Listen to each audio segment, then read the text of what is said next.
Hello, and welcome back to another video on this channel. I'm not sure if it's just me, but that intro felt as a way higher tempo than it normally is for some reason. I don't know why, but I mean, that is kind of how it goes, I suppose. How are you, Warren? I'm good. Wait a second. Wait. I think the echo's gone now. Okay. Hopefully that's good. There's still an echo. Wait, is it you or me? I'm not sure actually. Give me a moment. Let me check. I think it might be you. I think maybe perhaps because. Let me see. Okay. Yeah, it's me. Let's see. I don't know why. I think I know. I'll get a earphone.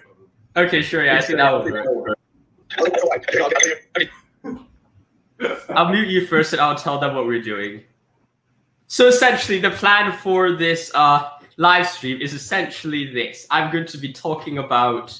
Well, I'm going to be doing a bit of work on we're going to be talking a bit about monotheism. We're going to talk about polytheism, and then after that, what we're going to do is that we're going to just start discussing a bit about just random things in general, what comes to mind, and since that's the case, what we are going to be doing is that we're going to make sure that we actually talk about, or we're going to make sure that we actually start thinking about the true questions, which are very important, which are indeed what is the reason that we have religion, and all these different things. So that's just kind of like an idea which comes to mind. And also, if you have any questions throughout the chat just to ask, then make sure you go do so. I'm sure you will enjoy it. And my friend has completely disconnected from the call. I think I'm going to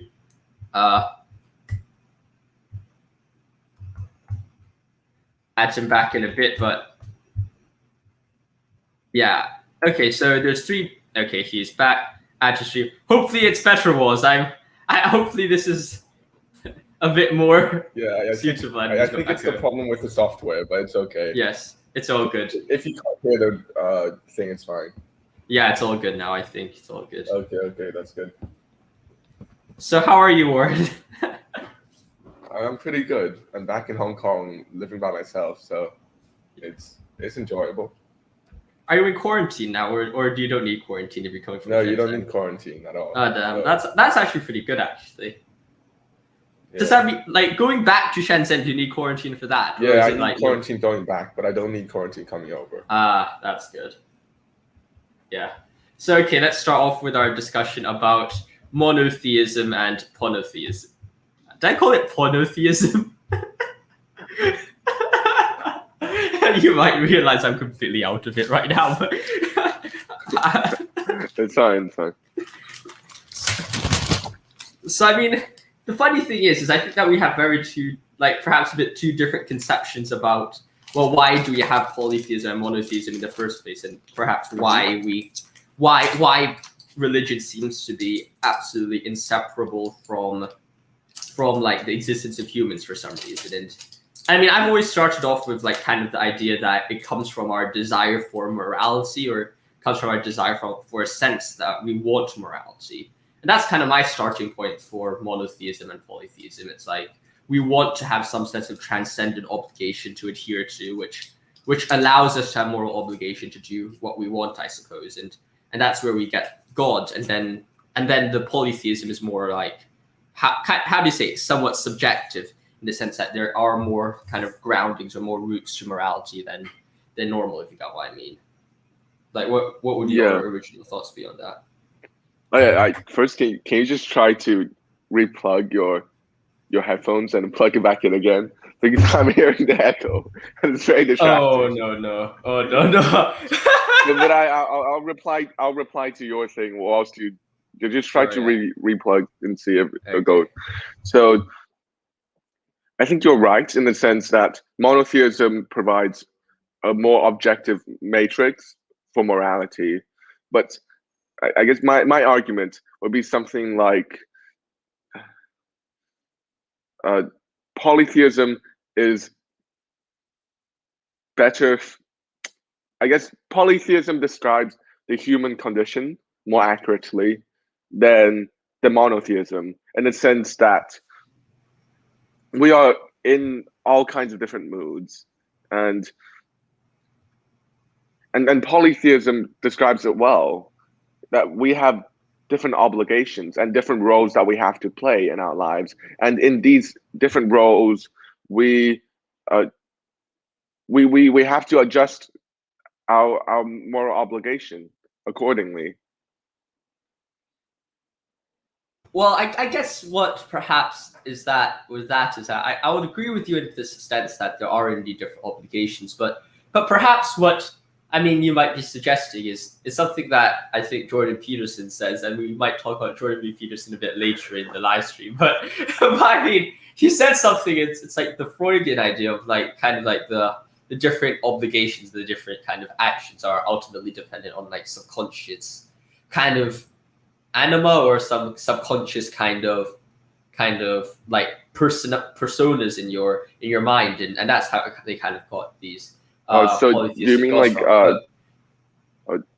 like the Freudian personality complexes? Yeah, kind of like that.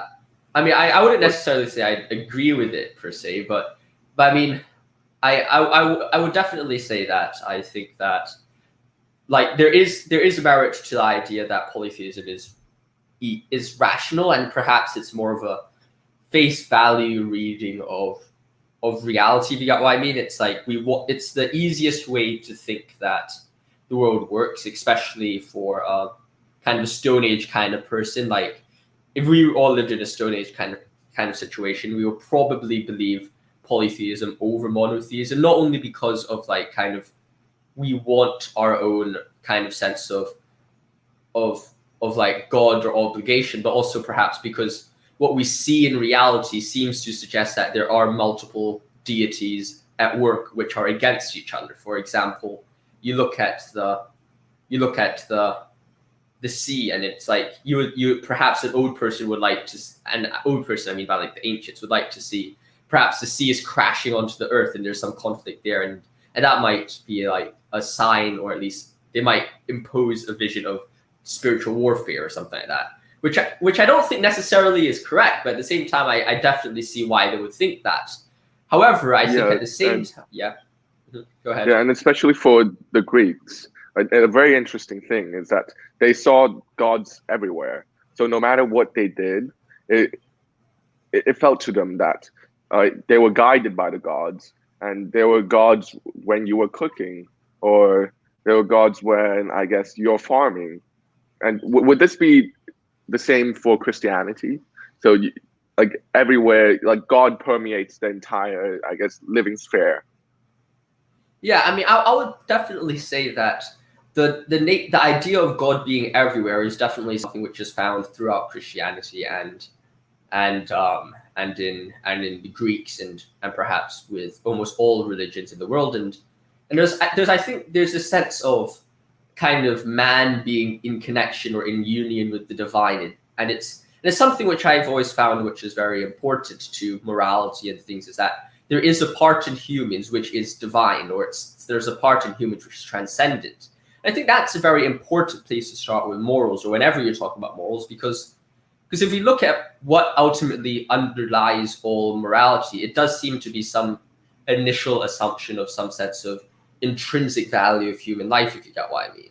And I think that just seems to go hand in hand with a theistic structure, because there is something about morality, and you could turn to utilitarianism and say that's kind of atheistic, but then even that, you seem to suggest that, well, why are we choosing, or why are we prioritizing utility for humans over utility for animals? There's still some sense of like there's something intrinsically value about humans which overlies or is more important than intrinsic value for gods and stuff like that, if you got what I mean. And there's this or at least for animals, and there's this kind of substructure, some structure within the world which I think is very important.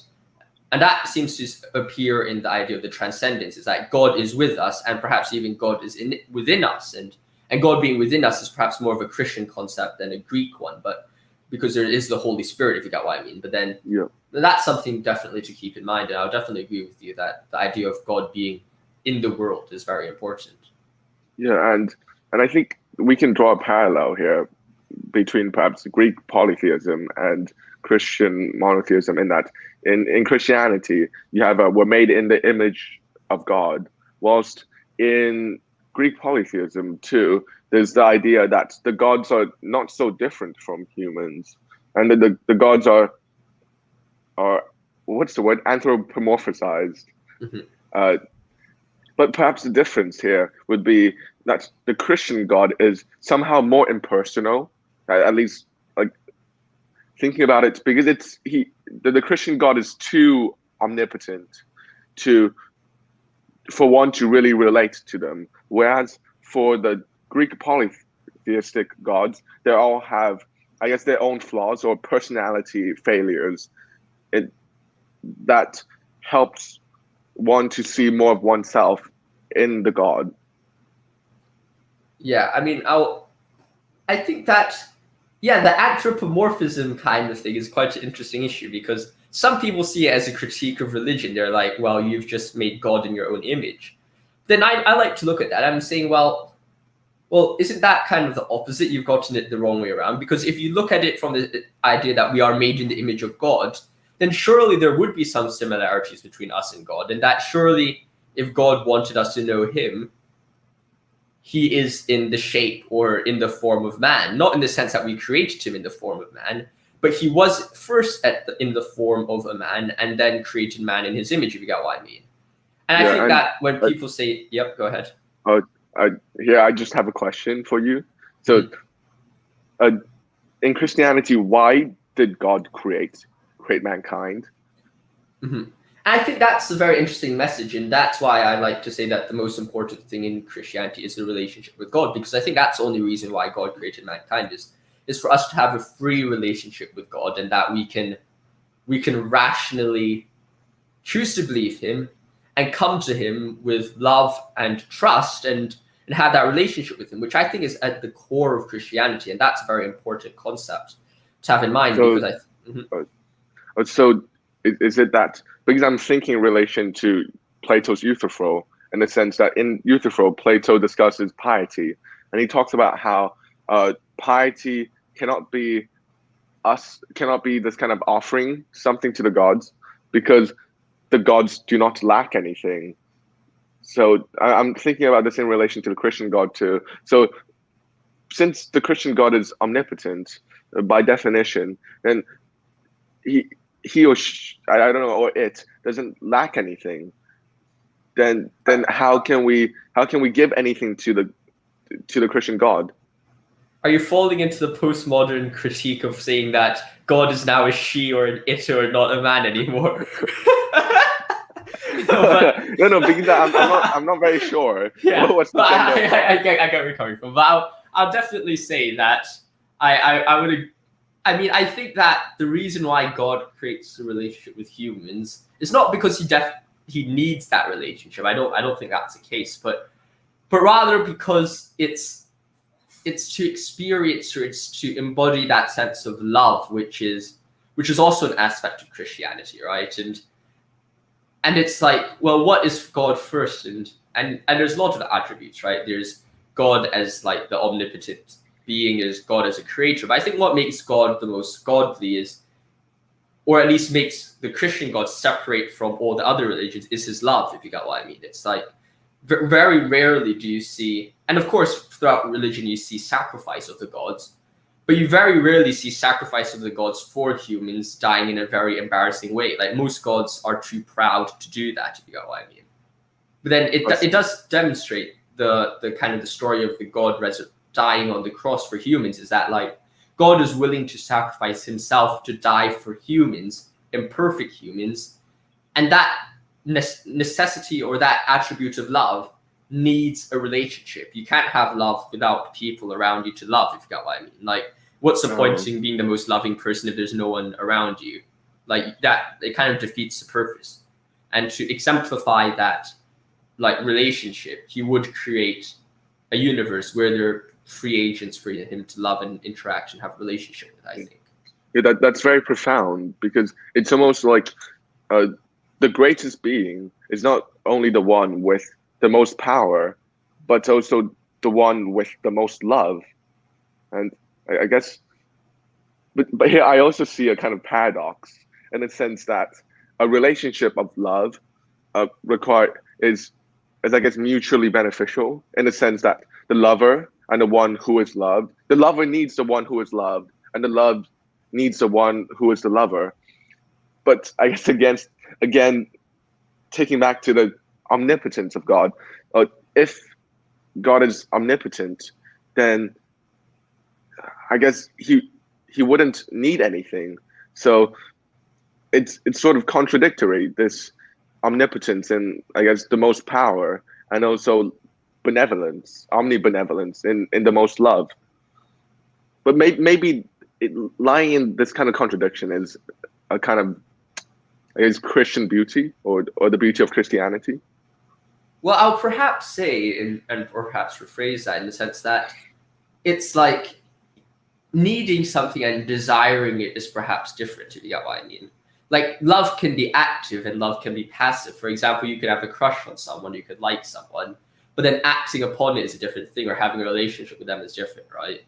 So perhaps what the better way to look at it is like God has, and it's something that I like to say is that like, and especially the omnipotence paradox is like God has the ability to make it such that he is the greatest conceivable being, in the sense that God is the greatest conceivable being in so much as he can fulfill all the attributes as the greatest conceivable being. And hence, if he creates a stone he cannot lift, then he wouldn't be the greatest conceivable being. And hence that is just like kind of a scenario which does it not need to be required. And in the same way, God is love.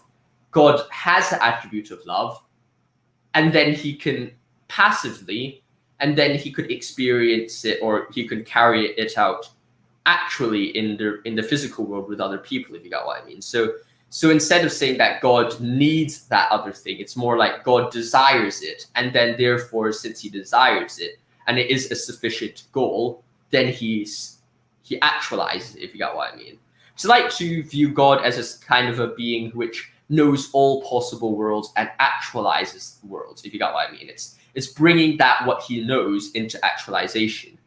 And as a result, he knows a certain world, knows this world, and then he brings it into actualization to carry out an active nature of his love because he wants it, not because he necessarily needs it to sustain his attributes. And then you might say, well, why would God want to do things like if he's omnipotent? But then I mean, like, I don't necessarily think that that's perhaps a big challenge, because surely a God, I think, could want certain things to happen and not make it because other desires are greater than the first, if you got what I mean. So I think God also, like humans, has like priorities and has kind of structure of what I want. For example, God wants everyone to be saved, but God wants freedom more. Like you can't have both of them, for everyone to be saved and everyone to be free. So he chooses everyone to be free over everyone to be saved, and kind of perhaps in the same way that even though God is omnipotent, he would allow for it to be such that certain scenarios cannot be the case, or certain desires cannot be the case, because he wants something greater, for example, like love or relationships. So in this sense, like it will be a kind of Leibniz best of all possible worlds, and then that's our world. And in the sense that God is still constrained by, I guess, the rules of logic or some internal rules of the universe in which he can exercise his power, or and perhaps that's the easiest way to put it, in the sense that God is restrained by logic, but I wouldn't necessarily say that it is necessarily a restraint to God's omnipotence per se, because I don't think I could conceive of an omnipotent being just making a square a circle. That's just like kind of analytically absurd, if you got what I mean. Like by definition, it's impossible for a square to be a circle. And if God made square a circle, then this circle would be the circle, if you got what I mean. And like, why would you then say that he made the square a circle? That would just be kind of absurd, or just kind of irrational to think that. And I would definitely say that God also kind of not necessarily restrains himself, but he, and perhaps that is definitely the best way, might be the easiest way to think about it, but just to be perhaps, I don't know, pedantic here, but at the same time, I don't necessarily think it's a point of pedanticism. It's like, well, you want God, or you want, like, God needs to have a relationship with us, and this goes back to the Leibniz's best of all possible worlds, and of course, there has been a few parodies of that. Perhaps Voltaire's Candide is perhaps one of the good parodies of that, and I wouldn't necessarily say the parodies are wrong, but at the same time, I wouldn't necessarily say Leibniz's best of all possible worlds is wrong, if you got what I mean, because given free will, you could have definitely thought that this possible world is the possible world which had the most potential for people to do good, but people have just freely choosing to do evil, if you got what I mean. But then at the same time, that would go against my argument or my idea that God knew what it was the case before the things happened, in the sense that he knew of our free choices and chose the free choices which led to the best possible world. But the problem is that I don't necessarily think that there's anything wrong logically to think that this is not the best possible world, if you got what I mean. Like, I mean, of course, there's evidential reasons to think that it isn't. Like, we see people having cancer, we see people, like, there's COVID and stuff like that, right? But then at the same time, it's like, well, I mean, if we truly consider that the best possible world is not the world which has the best scenario or living condition, but the world which has the most people coming to Christ or having a relationship with God, then I don't think there's anything like logically against the idea that this is indeed the world with the most people coming logically to God with free will, if you got what I mean. It seems just like a thing which, and of course some unfalsifiable principle might come into play here, but I genuinely don't think that there is actually any reason to believe that this isn't the best of all possible worlds, if you get what I mean. So when you say that freedom is so valued in Christianity, because at least one of the principal reasons for that is that only with freedom can one truly believe or truly come to God, whereas if one's sort of determined to believe in Christ, then it's not really true belief. Yes, definitely. I think that's true, because you have to have free will to have any relationship, I think. I feel like there's a Nietzsche reference here, but it's eluding me. Yeah. No, it's almost like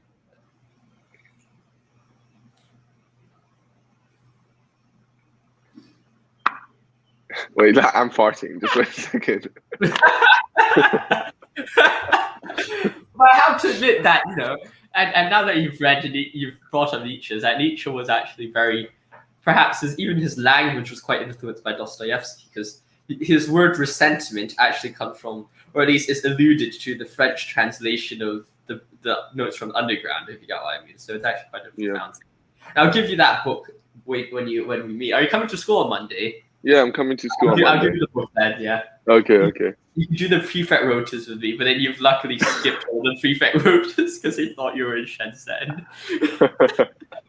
Oh well. I mean, I have a fractured wrist, so I've kind of just skipped all the prefect rotas as well. So that's all good on this front. Oh man. So, yeah. So for Nietzsche, would you say that his system is somehow internally contradictory? Because you have the eternal recurrence, which means that you have no free will.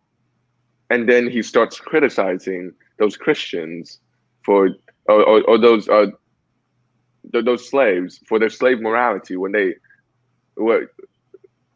don't have any choice. Yeah, I think that's one of the weirdest kind of concepts of Nietzsche, the eternal recurrence, because most of all, because I think he doesn't elucidate it clear enough in his works, and perhaps that's a problem of Nietzsche in general, that he doesn't elucidate himself clear enough in any of his works. But I think out of all of Nietzsche's abstract kind of ideas, the slave morality is definitely one of the most abstract concepts or ideas, if you get what I mean. And I think that the problem with the slave morality and eternal recurrence is that if the eternal recurrence is true and that there is indeed no free will, then well, what exactly are you left with, if you know what I mean? What exactly what exactly can you do? Can you even become the Ubermensch if you have absolutely no control over whether you're going to become the Ubermensch?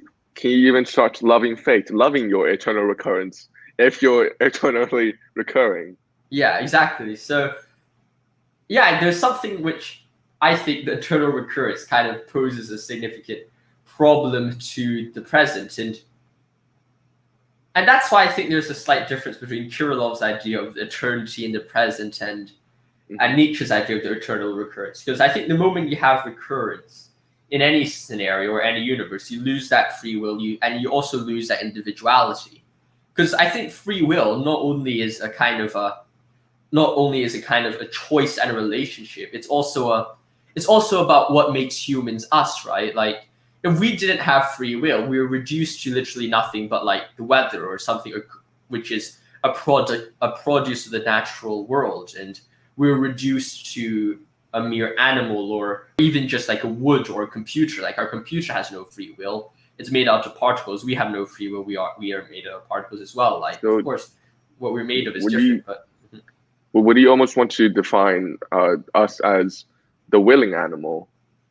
Yeah, I definitely think that's a plausible way to think about it. It's our free will, which is what makes us individual. It's what makes me different from you. It's like I can make my choices, and you can make your choices, and we could come to different conclusions. And that's at the core of rationality. Rationality requires free will, I think, ultimately, and we all need that sense of free will.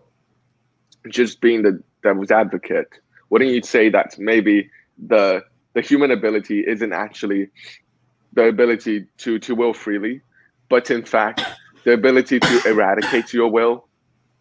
In the sense that if everyone follows the rational principle, or everyone follows reason, then everyone will come to the same conclusion in the same set of circumstances.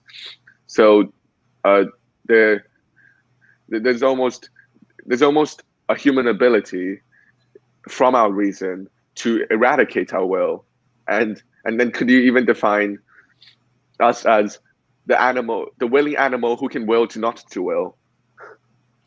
Yes, well, I think the main problem with that would be, what does rationality mean? Because I think rationality is way much complex than. I like to see rationality as more of a school of thought than perhaps methodology, if you got what I mean. Because I think that everyone are rational beings who try to think rationally, but we get to different concepts, not because we don't agree on the same laws, but we have different starting points, if you got what I mean.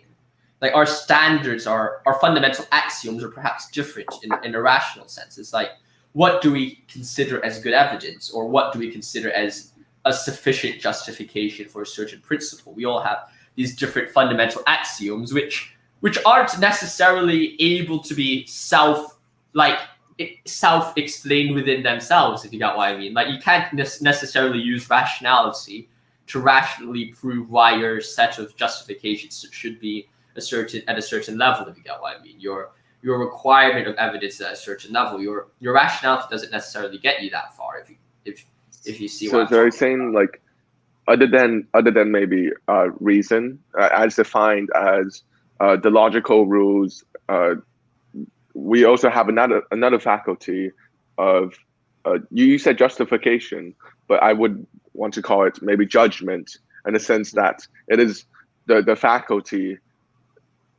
with which we assess things without a clear set of rules, but still assessing it reasonably. Yeah. And I think I'm perhaps quite an axiomatic person. I think that most things are built upon fundamental axioms. And I think these ideas of like judgment and these things are part of that axiomatic structure that we accept. And it's why, like, I mean, we disagree on a lot of things, although we kind of agree on most of the similar kind of substructure of the similar things. I wouldn't say it's necessarily because we aren't living rationally, but more so because we come up, or we approach the world with a different set of axioms, which we in some sense have to accept a priori, in the sense that we kind of just live and grow with them unless there's a good reason to change it. We just accept them or take them for granted, if you know what I mean. Which is perhaps why we do have different kind of approaches and different beliefs. But I wouldn't necessarily say it's a detriment or taking away from our free will per se. More so just. I would kind of want to challenge you on this point. Mm-hmm. When you talk about like axioms and how we act are predicated on these few, not few, but these axioms, and then we follow them. I almost want to say that we don't live according to axioms or logic, but there's just these different ways of life that cannot be boggled down, cannot be reduced to a few axioms, but it's just a complete system within itself that, in some sense, the whole is more than the parts, and you cannot break. I'm thinking about Heidegger here. You cannot break the world into different axioms, but the world is just the world, and we inhabit different worlds. But it's not as if I do not believe that A equals to A, whilst you believe in A equals to A, and there lies the difference. You see, I almost want to say that there are things that cannot be quantified into axioms. For example, maybe as historians, how are we supposed to judge an event, the effect of an event? There's no certain rules that we have to follow to say that.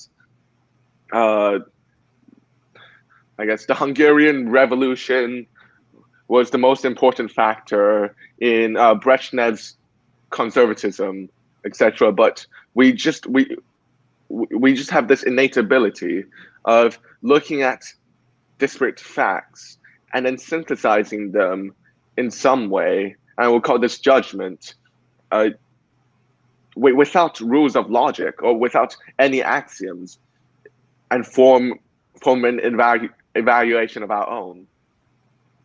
I mean, I perhaps would look at that and say that you could perhaps even find some axioms under that circumstance, in the sense that your fundamental beliefs, I think, can still be, and I would agree with you in the sense that perhaps it's not followed all the time, and that we sometimes live apart from these rational kind of ideas. But then I'll then just say that is a separation from your rationality, and you're just living. You are just doing what you want apart from that rationality. But I think the moment you look at like history or anything like that, you undeniably, or at least, although you might not start off as axioms, you could still summarize a certain few axioms that you did adhere to, if you got what I mean. Like, for example, maths was maths before they found the piano axioms, but at the same time, it can be structured into a sense of the piano axioms, if you got what I mean.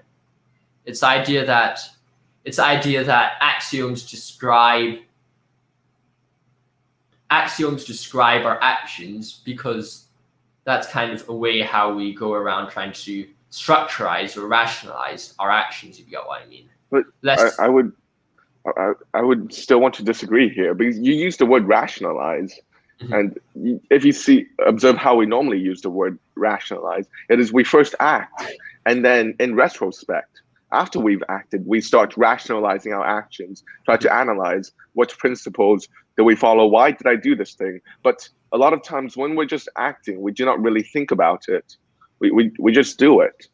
And I would like to subscribe to that thought more than the kind of axiomatic thought that you believe in the sense that our life is not mathematics, and we cannot reduce our rules of judgment into axioms, in a sense that even though perhaps when I'm making a judgment, I can give general rules, like if more people died there, then if more people died in event A than event B, then event A probably had more impact than event B, etc. But there will always be exceptions to any of the general rules that we propose when we live in our daily lives. For example, when we say you should not kill at all, maybe there's even exceptions to that. What if you're a soldier and you have a duty to a country, or what if you're facing someone like Stalin or Hitler, or and you had an opportunity to kill them, and this here the general rules sort of break down, and I'm not saying that you should kill them, but here you have to rely on your judgment, and you have to use your capacity of a human being to act without rules and guidelines, and to make a decision. So I'm trying to convince you on this, that we don't actually. Sometimes maybe we operate on axioms, and Heidegger wouldn't deny this. He'd say that we have a normal way of life, but we also have a theoretical or mathematical mode that we can be in. But most of the time, we're in this mode of acting or judging, thinking without rules or banisters. But and I there's even a kind of beauty to it, that we can judge everything, judge things in its particular, instead of relying on the universal. Yes. Talking about subscribing to certain worldviews, if you haven't subscribed to Thinker's Kitchen, you should go and check that channel out immediately for more of this type of content. We're talking about Kafka and Heidegger. You can find his link called Thinker's Kitchen on YouTube. Just search that up. You will find some of his content. So you should consider subscribing to that. I'm subscribed to Thinker's Kitchen, and I find it a very enjoyable situation. So feel free to go do that for yourself. And I think I've become Ben Shapiro now. But let's continue our discussion on, let's get back to our discussion on axioms. I would agree with you in the sense that our axioms are indeed do not describe everything. I think that's definitely something that you have indeed convinced me to believe in. But then I would still agree that there are parts where axioms do explain a lot, and that we do fundamentally rely on some certain sense of axioms because I think our relationship of acting rationally or with reason and acting just for acting, they're kind of dependent on each other, if you get what I mean. Like, we act because we're acting, and when that doesn't work, we turn to reason. And then when we're acting on reason and that doesn't work, we turn to acting for the sake of, or like without that reason, if you got what I mean. We focus more on the living, right? And I think there's perhaps kind of a, how do you say it? There's kind of a deep relationship between the both, that we're constantly fluctuating through both states, in the sense that there are situations where you just can't act out of reason. You don't have enough time in the world to just act out of reason all the time.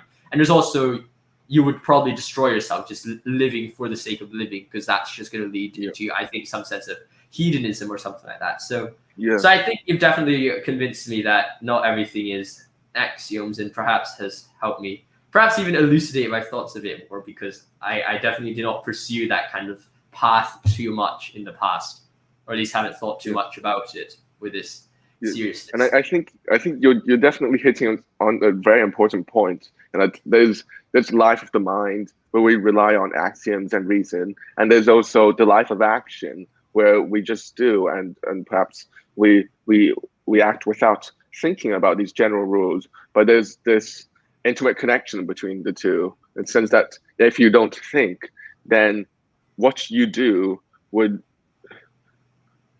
then when you're if you don't think, then when you start to act, you may act in such a manner that is undesirable. And similarly, if you just think all the time and you don't go out into the real world and test out your thoughts and test out whether your actions are actually valid, then you're really just trapping yourself inside this artificial bubble and not contacting with the real world.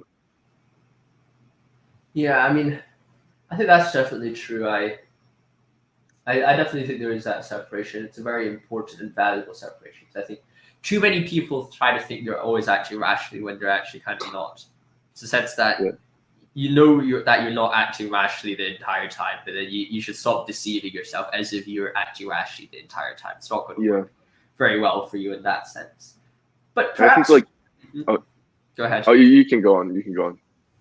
No, I mean, I was just thinking about returning to the previous discussion about monotheism and polytheism. But then, I mean, if you want to say anything about that topic, then just say. Oh, no, I was just thinking about, like, I just wanted to say that sometimes maybe it's even favorable for us to act emotionally compared to acting rationally, in the sense that even though acting by emotions may may may lead to some bad results, but somehow when you're completely possessed by a certain emotion and you act accordingly, and it doesn't act and don't act rationally, then somehow you're more fully human. At least that's how I feel. Even in bad emotions like anger or perhaps jealousy, but in emotions that we would like to classify as great, like love, we still are possessed by it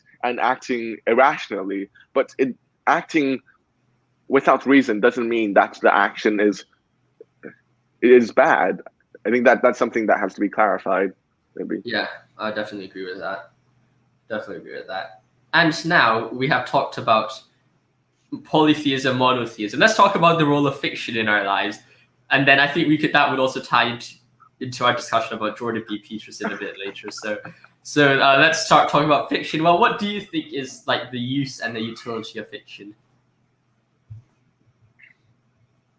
I think this is a very difficult question.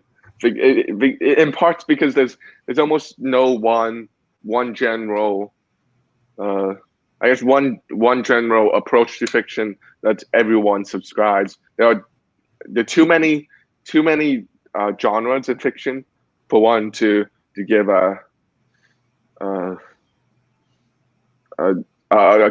characterization of fiction. The one thing perhaps you can say is that fiction is something that's not real, but then someone would argue, like Jordan Peterson, that fiction is more real than real life, in the sense that fiction condenses real life into these I guess nuggets or kernels in which you get a glimpse of life that is more penetrating than just going on with your normal day existence.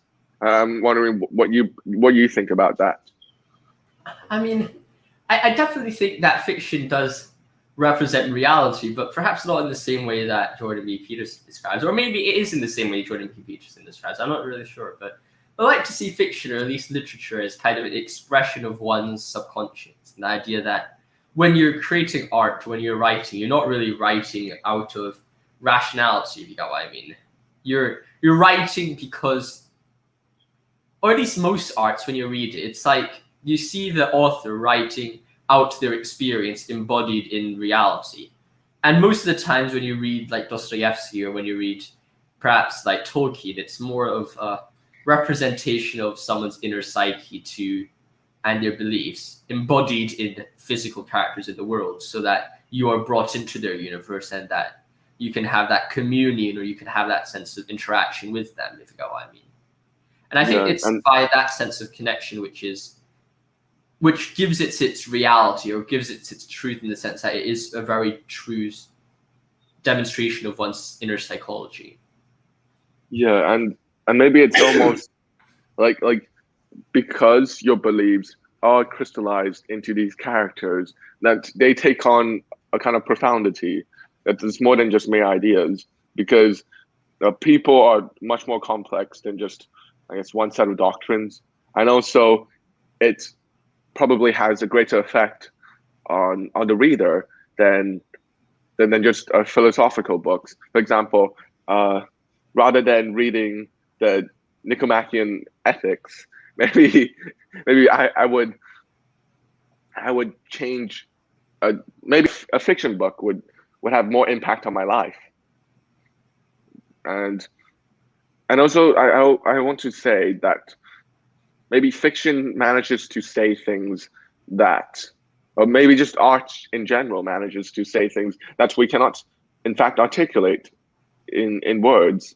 And that's why we have to use metaphors and imagery in fiction, because, and I think that's a great thing about fiction, is that you can interpret it and reinterpret it again and again from the same set of images. You can take, I guess, 10, 20, 30 ideas, or same plot line. You can take out like 20 ideas, like Oedipus, and still fail to exhaust its entirety.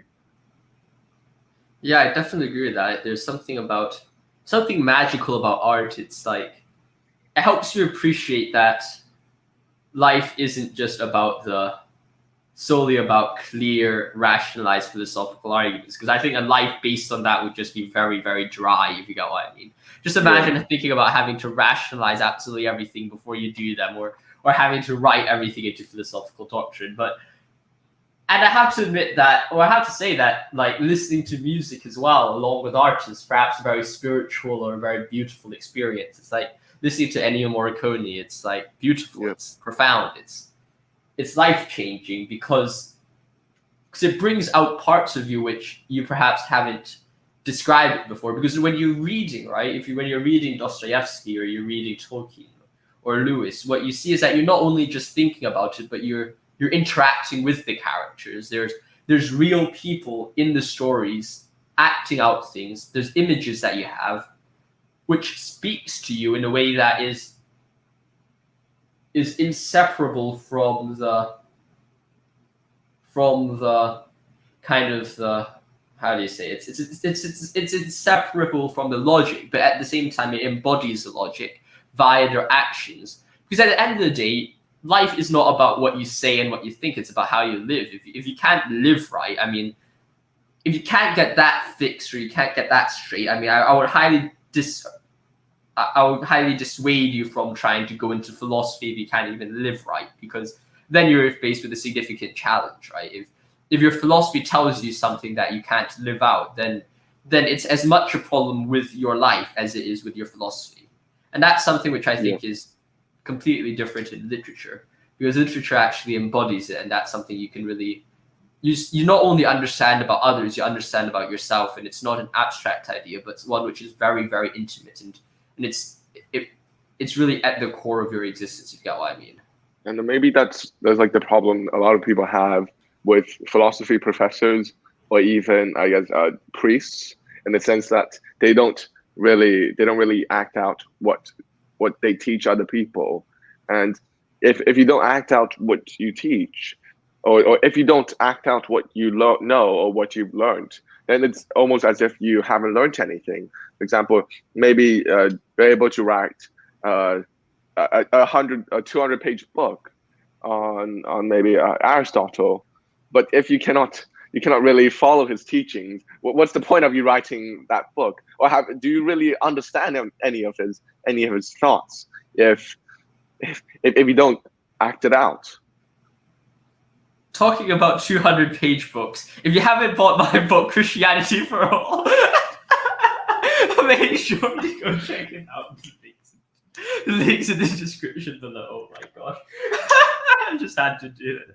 But I'm changing a location. Yeah, sure. Yes, but I have to agree with you in the sense that it's so, but at the same time, in defense of the philosophy professor or in the defense of the priest, and I'm not defending their action because what they're doing is absolutely horrible, but I have to admit that living out an action or an ideal is way more difficult than just thinking about it. It's like my life in Christianity. I know what I have to do, but like it's very difficult to live it out, if you get what I mean. Like no one's a perfect Christian, and I'm not a very good one at that as well, right? It's like you want to live it out, but you can't, because and you're continually trying. It's not like you're not trying. It's not like you don't want to. It's the idea that Christianity is, and perhaps this is why Nietzsche dislikes Christianity, because he says it's kind of like the sacrifice, or it's the self-desecration of nature. And I do get where he's coming from. It's like it goes against everything which is material in this world. You're choosing the transcendent over the material, and by doing that,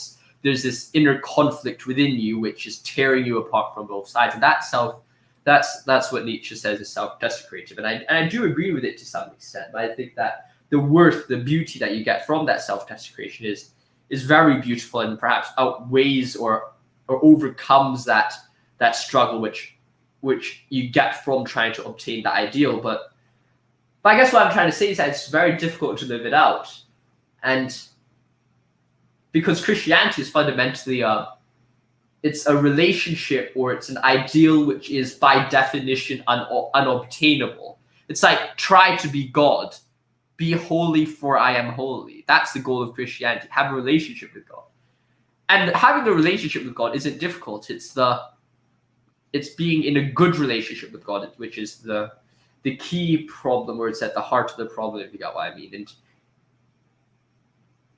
but then I do agree with it, is that while some people don't even try to achieve what they obtain, it's like, for example, it's those people who argue for nihilism, it's like, or epistemic skepticism, or skepticism. It's like, do you actually live as if you're skeptical? Do you actually not trust your cognitive faculties? Are you sure you don't trust your cognitive faculties? Because I'm pretty sure you do. When was the last time you walked? Well, I mean, or when was the last time you talked? When was the last time you saw something? I mean, the moment you see something and the moment you act, you defeat that fundamental nihilistic principle that you have. And you're not even trying to hide it. You're literally living it out every moment of your life, and you're not even trying to go against it.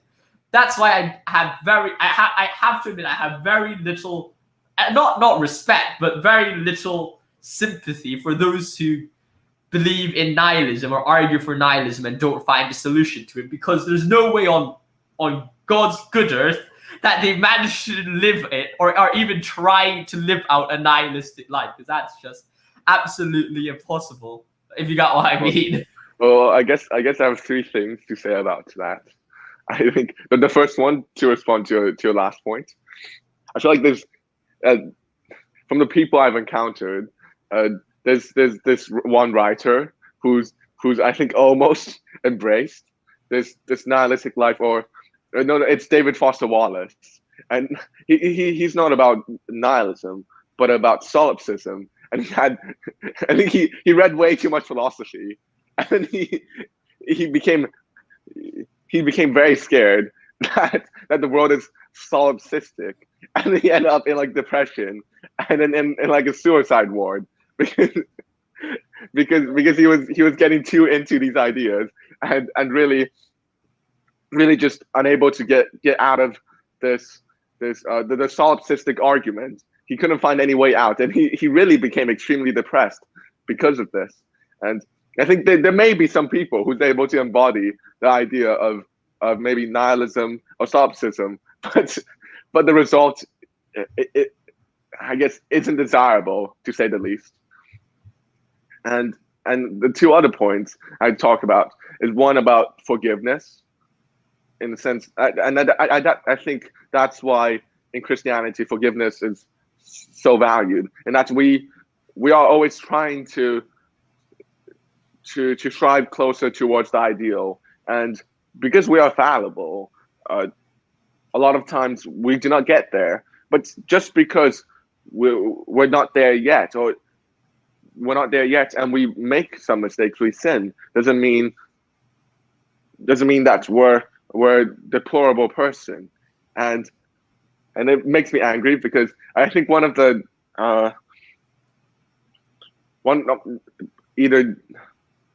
I think one of like the critical theory, what's it called, like the racial critical theory thing, one of its doctrines is that you shouldn't look at intentions, but you should only look at results. But that overlooks a central part of human life. That's whether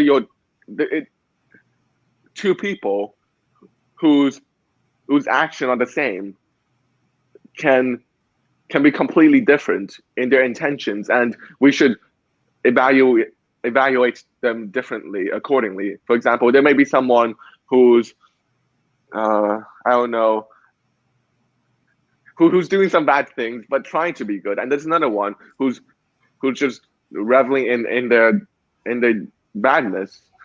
And even though externally we cannot discern between the two, we should put different weight on the one who's trying to strive towards something better than the one who's I guess given up. I'll definitely agree with that, and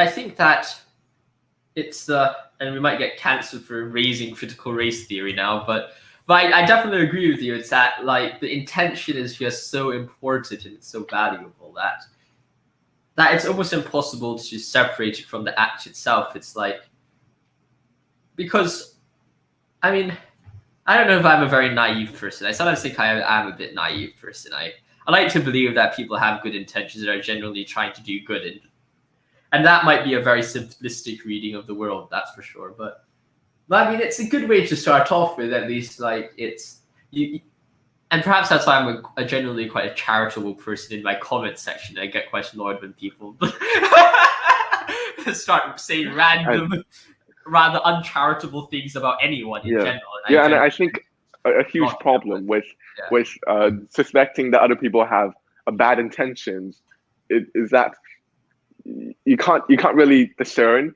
between whether someone has good or bad intentions, because we cannot go into any other people's mind, and then we end up in this place where we and that's where David Foster Wallace ended up. You cannot be certain what anyone else is thinking of, whether it's someone being nice to you because they're really nice to you, or they just want something to you, or whether does someone actually love you, or they're just appearing that they're loving you, or whether they're etc.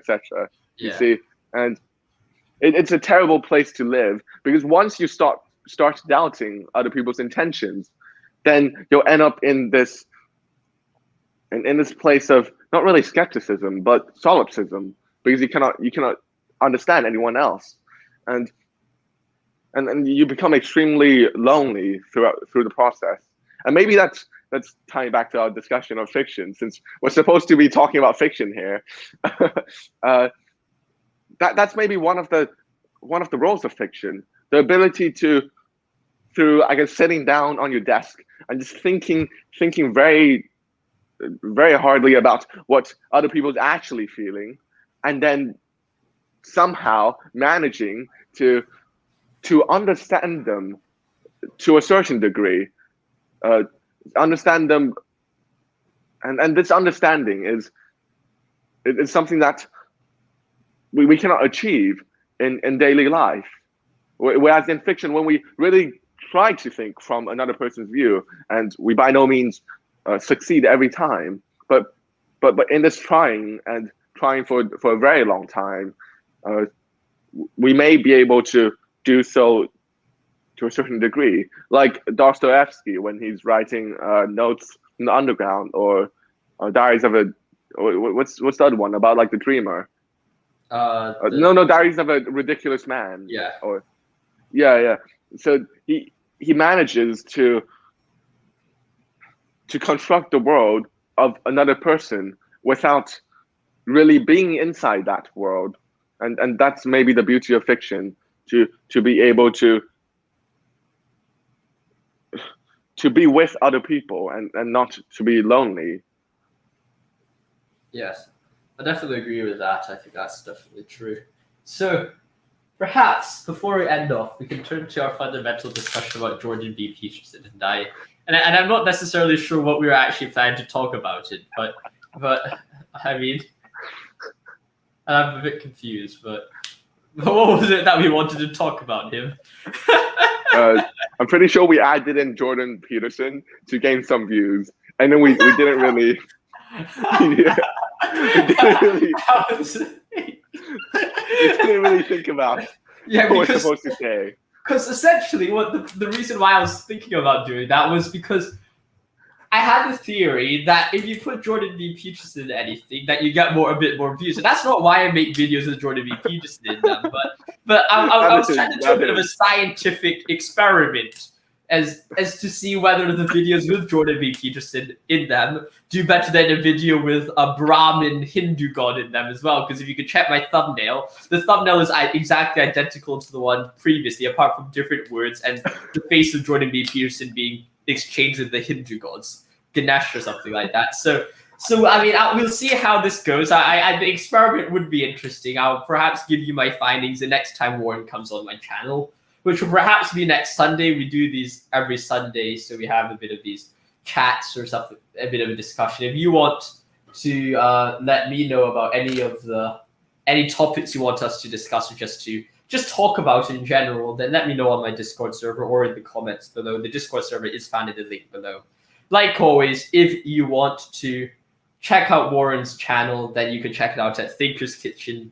or you could check out what he's doing at his blog, warrenzhu.com. It's always very good insights and very good things to check out. I'm not sure how his podcast is going so far. I haven't checked that out too much, so I'm not exactly sure how to direct you to that. But I mean, is there anything else you want to say before we end the stream, Warren? No, not really. The podcast is just Thinker's Kitchen. You can just search it on Overcast, Apple Podcasts, Spotify, any of the major platforms, and go in and you can just find it. Thinker's Kitchen. Talking about podcasts, yeah. Go ahead.